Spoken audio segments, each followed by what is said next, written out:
বিশ্ববিদ্যালয়ৰ কৰ্তৃপক্ষই জুবিন গাৰ্গৰ যি শ্ৰদ্ধাঞ্জলি আছে শ্ৰদ্ধাঞ্জলি নাপাতিলে শ্ৰদ্ধাঞ্জলি নপতাৰ লগতে সেই সময়তে প্ৰাসংগিক হৈ উঠি পৰিছে যে প্ৰশাসনৰ অসমীয়া বিৰোধী এটা স্থিতি অসমীয়া বিৰোধী এই স্থিতিটো আজি নহয় কমেও এটা দশক ধৰি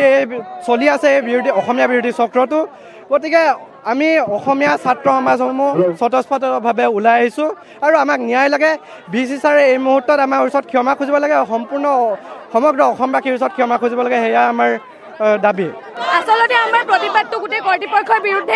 উত্থাপন কৰা হৈছিলে কিন্তু ভিচি টুলুঙা মন্তব্যৰ কাৰণে গোটেইখিনি এতিয়া আমাৰ ভিচিৰ ওপৰত আমি সকলোখিনি খুব ক্ষোভিত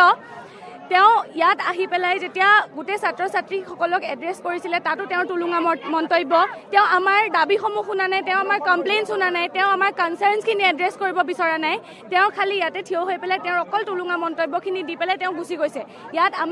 আমি যিখিনি তেওঁৰ আগত দাঙি ধৰিব বিচাৰিছোঁ সেই কথা তেওঁ এতিয়ালৈকে শুনা নাই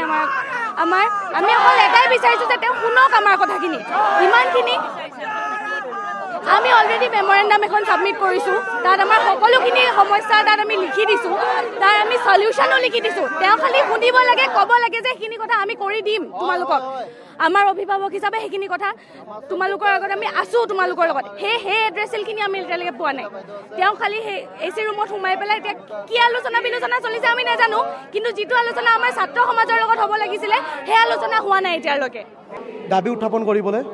কৰ্তৃপক্ষৰ সন্মুখত তো সেই বস্তুখিনি আমি মেমৰেণ্ডাম হিচাপে তেওঁলোকক ছাবমিট কৰিছোঁ যিহেতু ভিচি ছাৰ যোৱাকালি অনুপস্থিত আছিল ইউনিভাৰ্চিটিত তো তেওঁ আজি আহি পাইছে আৰু আমাক যোৱাকালি ভিচি ইনচাৰ্জ যোন আছিলে তেওঁ আমাক এইটো কথা দিছিলে যে ভিচি ছাৰ আহি গোটেইখিনি বস্তু আমাক ইয়াতে এড্ৰেছ কৰিব ইয়াতে কাৰণ এইখন ইউনিভাৰ্চিটি বুলি নহয় ভাৰতৰ যিকোনো ইউনিভাৰ্চিটিত যাওক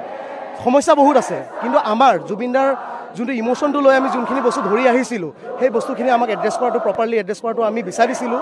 য'ত মানে এইটো এতিয়ালৈকে ছাত্ৰ সমাজে পোৱা নাই আৰু তাৰ বাবে তেওঁলোক এতিয়াও ইয়াতে ৰৈ আছে